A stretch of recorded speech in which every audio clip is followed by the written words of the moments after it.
Alrighty, hello, hello, hello, hello, hello, hello, hello, hello, hello, hello, hello, hello. Here we are, hoping to get to some micro chapter 20 for this Monday, May 5th, 2023.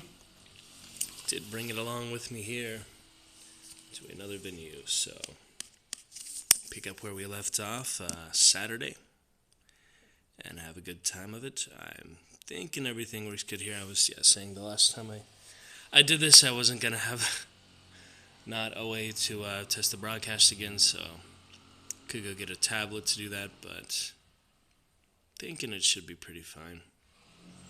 I don't know, should I get a tablet real quick, just double check? It doesn't hurt, right?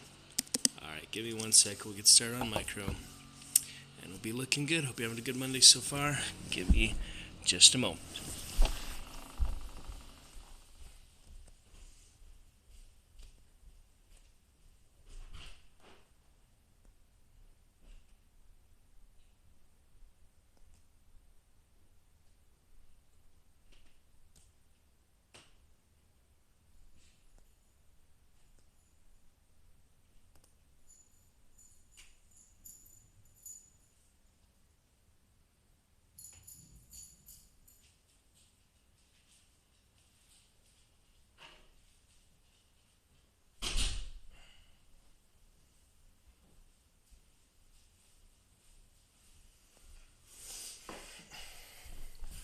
Yep, thankfully we do have full charge on the tablet, so that is good. Now we will do a string test and go from there.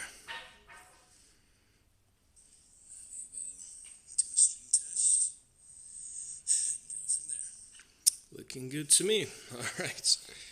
We are ready for chapter 20 then, having left off on chapter 19.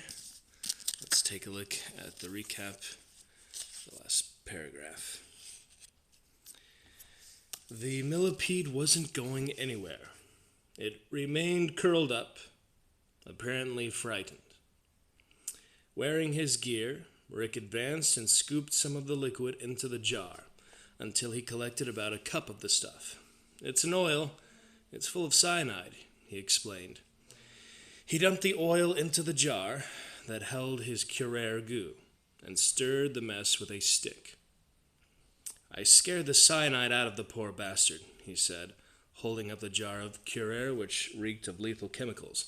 "And now," he added, "it's time to start hunting." That's where we left off, looking good to begin. Chapter 20, in part 2 of Micro, A Band of Humans. Let's take a look. Chapter 20, Managen Headquarters. 29th of October at 4 p.m. Vin Drake stood before a window that looked into the tensor core. The window was bulletproof, and it gave the scene in the chamber the appearance of a fish tank. Inside the chamber, the hexagons of the size translation tubes were set flush with the fat plastic floor. 2 men walked around the core, Tellius and Johnstone. One thing I did forget to do was check if subscriber mode only has been set on the last couple of days by accident. I'll definitely check that for tomorrow's Lovecraft reading. But yeah, I did not quite get to those affiliate settings. It was something I was constantly thinking of last night, but I did not actually remember here in the heat of the moment. Plan to stream a bit later, but here we are, so anyway, we'll see. Good for now. They were sitting up. They put on segments of lightweight Kevlar armor, vests, arm coverings, greaves for the legs.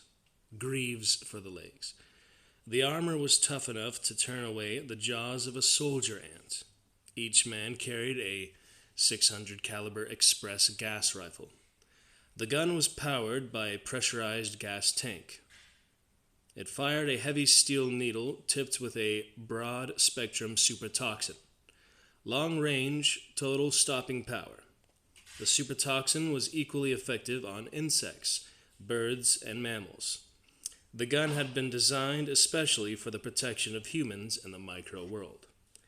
"Wait for the hexapod," Drake said. Tellius nodded and searched the floor with his eyes as if he was looking for a coin he'd dropped. Tellius was a man of few words. Drake went to a door marked Restricted Area. Under the sign there was a symbol that looked vaguely like a biohazard symbol, and a word, microhazard. This was the entry door that led from the Tensor Core directly to Project Omicron. No sign on the door advertised its name, of course. Drake took up a hand controller, a device that looked a little like a video game control, and punched a code into it.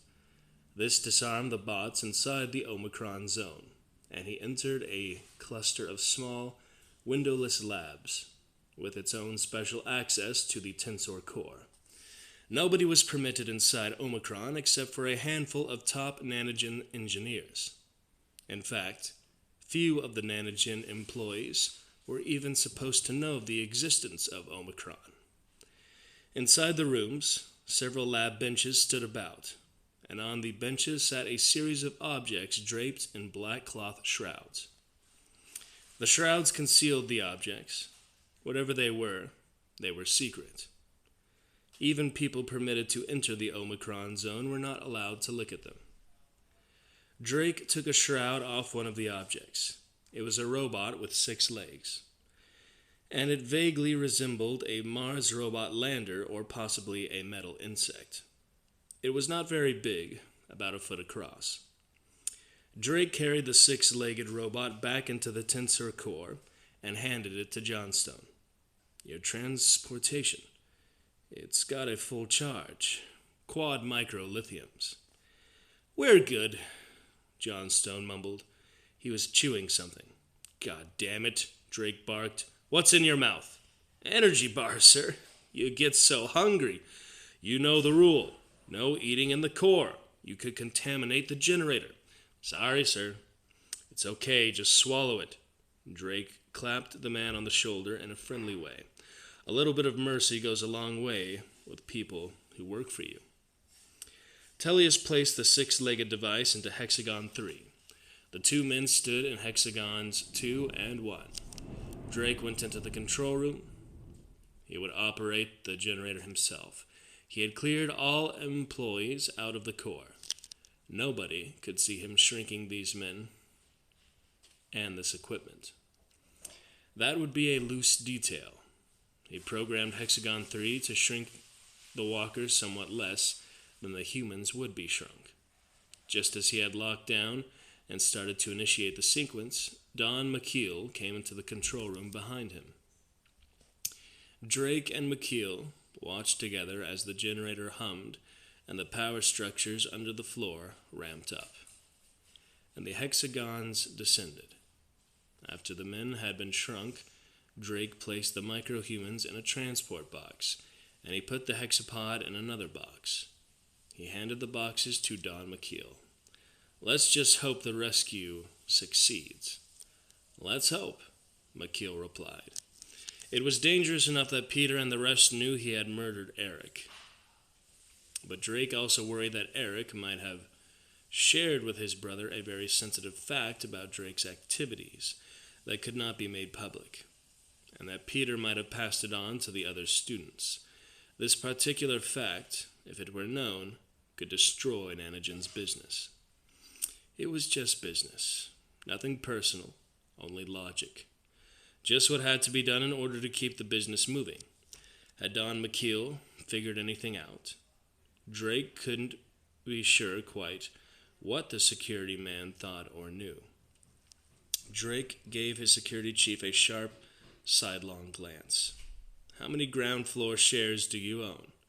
2, sir. I'm giving you 2 more shares. McKeel's expression didn't change. Thank you. Don McKeel had just made $2 million on this conversation. The man would keep his mouth shut. That does it for Chapter 20. Actually, if we want to get to the next one, since that was much shorter than the last one, we might as well, but let's do a quick test here. Yeah, that was like 5 times shorter than Chapter 19, so we'll see about that. Another quick test, though, just to be sure things are working okay. Definitely want to check those affiliate settings for tomorrow. I'm tempted to right now, but that would require ending the stream, so Thinking about it. Okay, we're still steady and stable. Thinking about it. Okay, we're still steady and stable.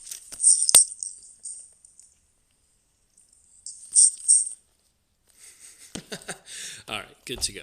So yeah, I might as well keep going to chapter 21. So today will be chapter 20 and 21.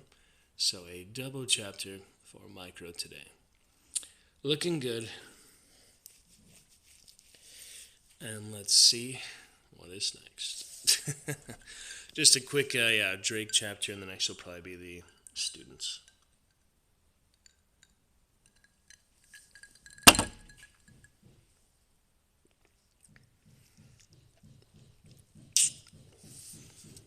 Alright, looking fine enough. On we go. Going just great. Chapter 21. Fern Gully, 29th of October, 4 p.m. Be quiet and don't move. They have keen eyesight and sharp hearing. Erica Mole was speaking.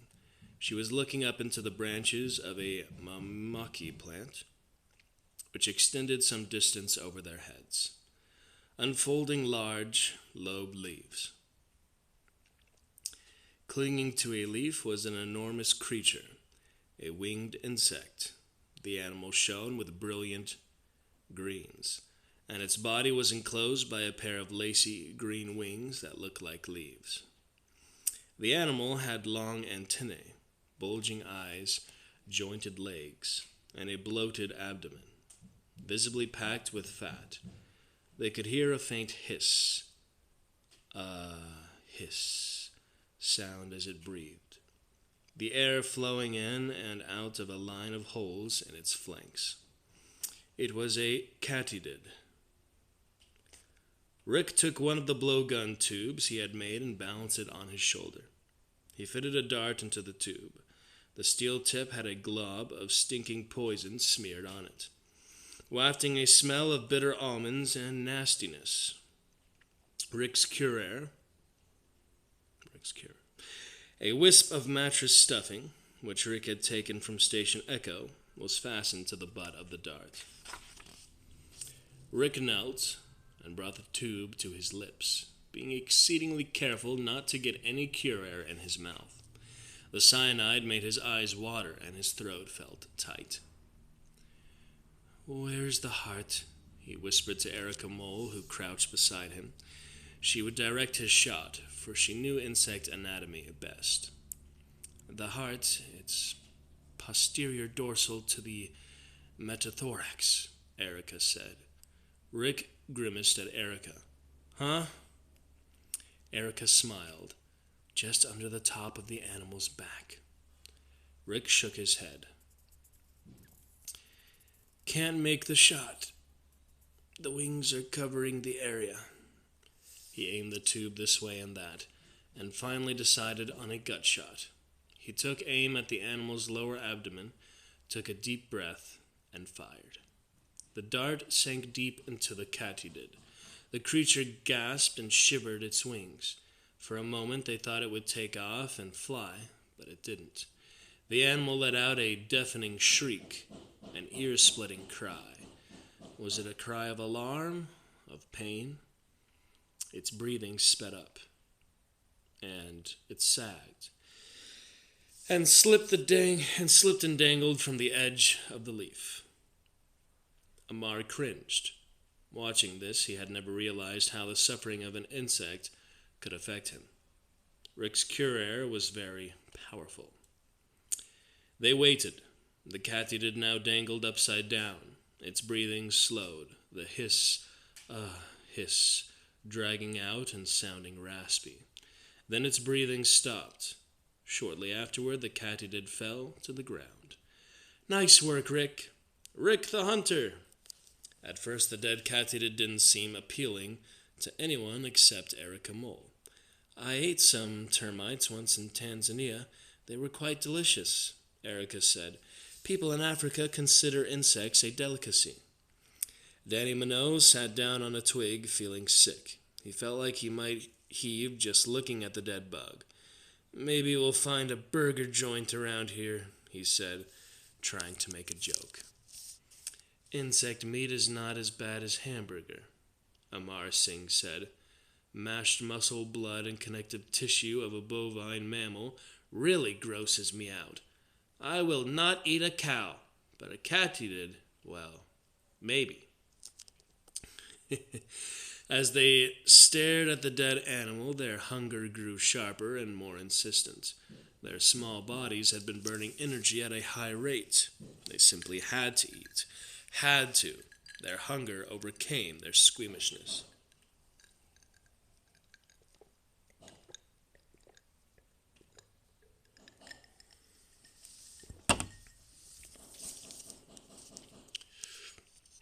They butchered the katydid with machetes, while Erica guided them through the anatomy. As they pulled out meat and organs, Erica insisted that everything edible be washed in water. The animal's blood, the hemolymph, was a transparent yellow-green liquid, and it dripped out as they cracked open its armor. They removed the legs, cutting through the tough bioplastic to get at the meat inside the legs. The upper rear legs, once split open, revealed masses of lean white muscle. They sliced steaks out of the largest parts of the legs. The animal's blood might contain toxins from the dart. I was wondering about that. And so the meat had to be washed. But after they dipped and rinsed the flesh in dewdrops, it smelled clean and delicious. They ate the meat raw. It had a mild, sweet flavor. "Not bad," Rick said. "Tastes like sushi." "Really fresh," Karen said. Even Danny began eating the meat, gingerly at first, but with increasing gusto, until he was cramming katydid steak into his mouth. "Need salt," he mumbled. The fat of the animal, soft and yellowish, oozed out of the abdomen. "The abdominal fat is good for you, I'm sure," Erica said. When none of them would try it, she scooped some fat out with her hands and ate it raw. "It's sweet," she said, "slightly nutty taste." Their bodies craved the fat, and soon they all dug into the katydid's abdomen, scooping out the fat and gulping it down, licking their fingers. "I feel like we're lions at a kill," Peter said.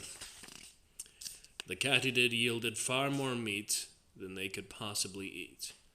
They didn't want to let it go to waste, so they gathered up bundles of moist moss and wrapped some of the meat in the moss as much as they could carry, and stuffed it down in the duffel bags to keep it cool. They ended up with enough katydid steaks to keep them going for a while. Anyway, more stream tests for now, just because something happened right as we started this chapter on the stream, so I want to double check.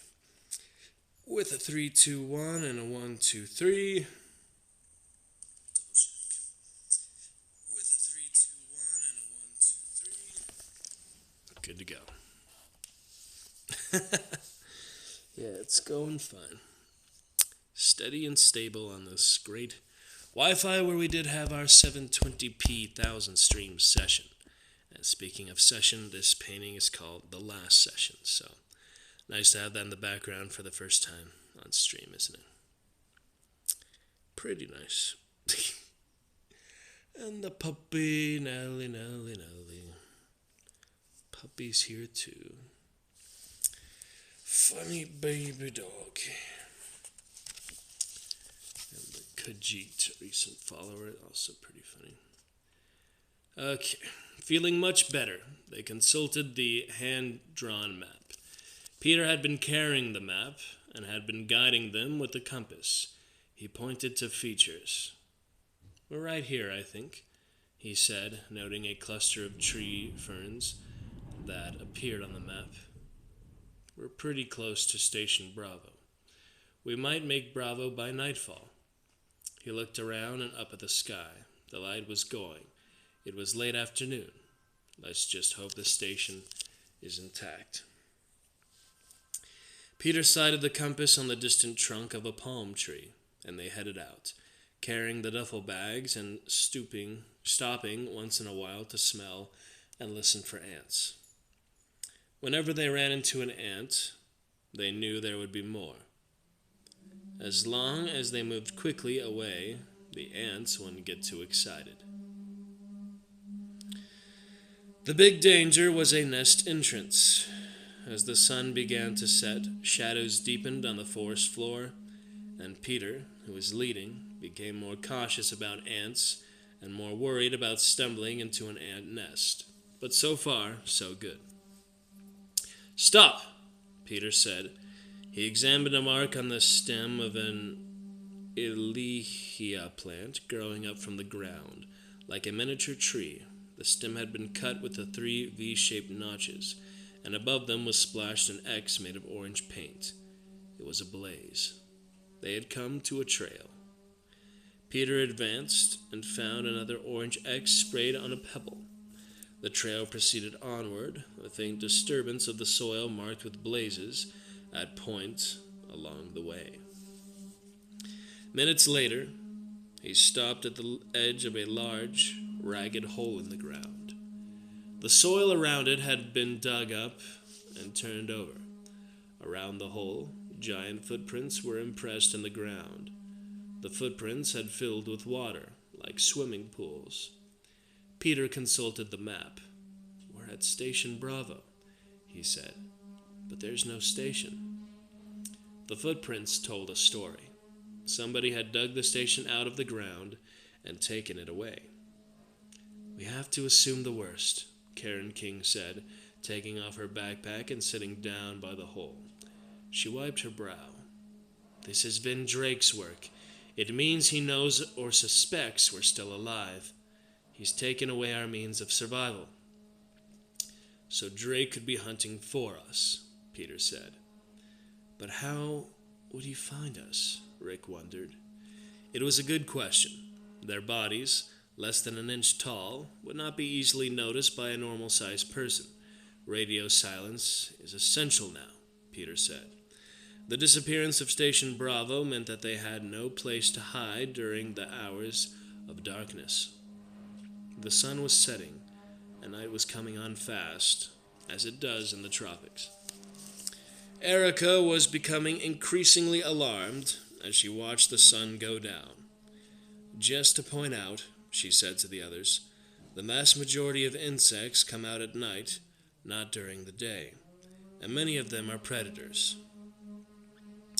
"We need to make a biovac," Peter said. "We're going to build a fort." Not far away, a hexapod walker vehicle strode rapidly across the forest floor. Climbing over pebbles and pushing leaves aside, its 6 legs working with seemingly boundless energy. Motors on the legs whined. Johnstone was driving, his hand sunk in a glove-like device, a hand controller, while he watched the readouts. The readouts told him the levels of power the servo motors were delivering to the vehicle's 6 legs. Tellius sat next to him in the open cockpit, his eyes tracking left and right, up and down. Both men wore full body armor.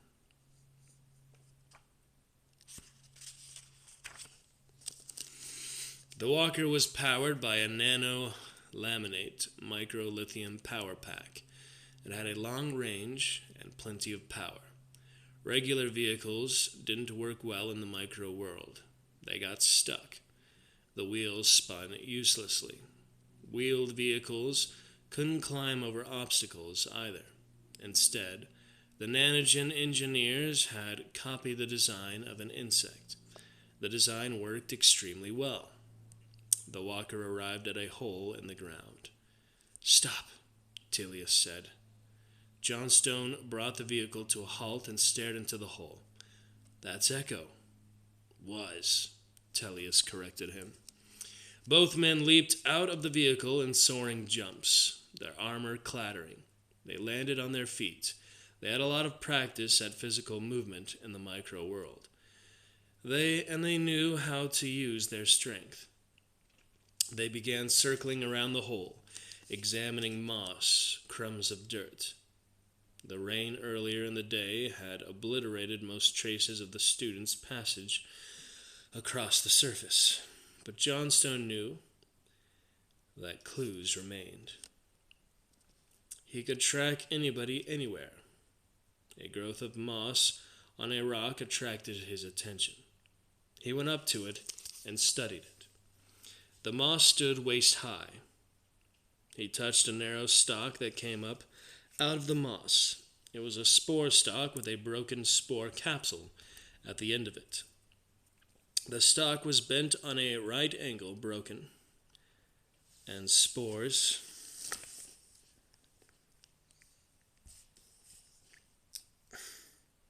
with a broken spore capsule. Sorry, okay, 2 o'clock.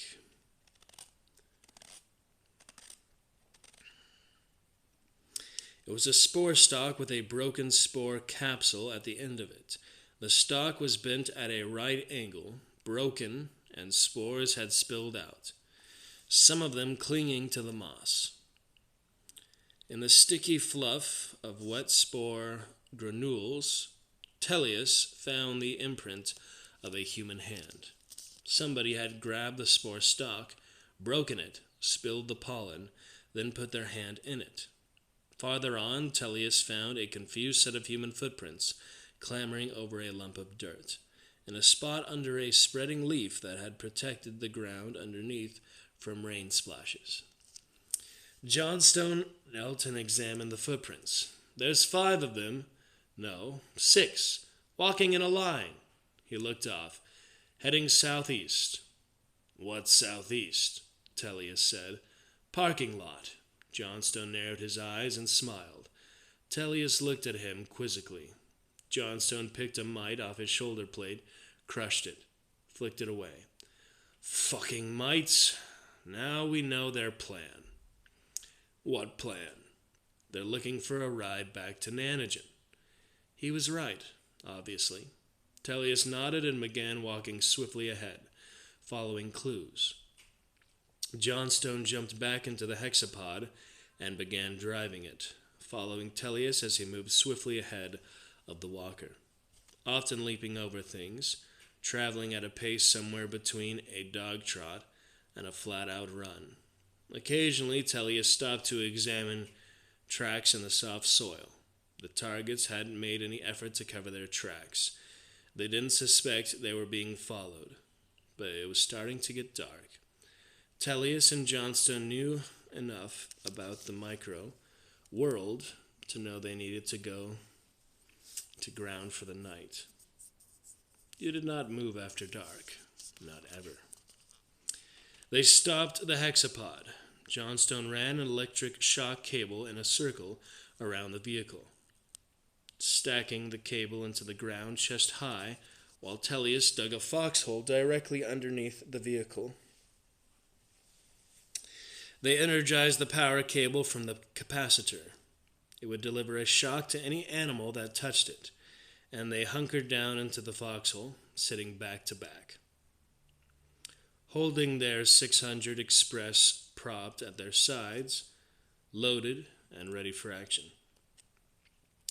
Tellius leaned back and put a dip of snuff under his lip. Johnstone took the radio locator with him into the foxhole, so that he could listen for any radio transmissions during the night. Johnstone wasn't worried.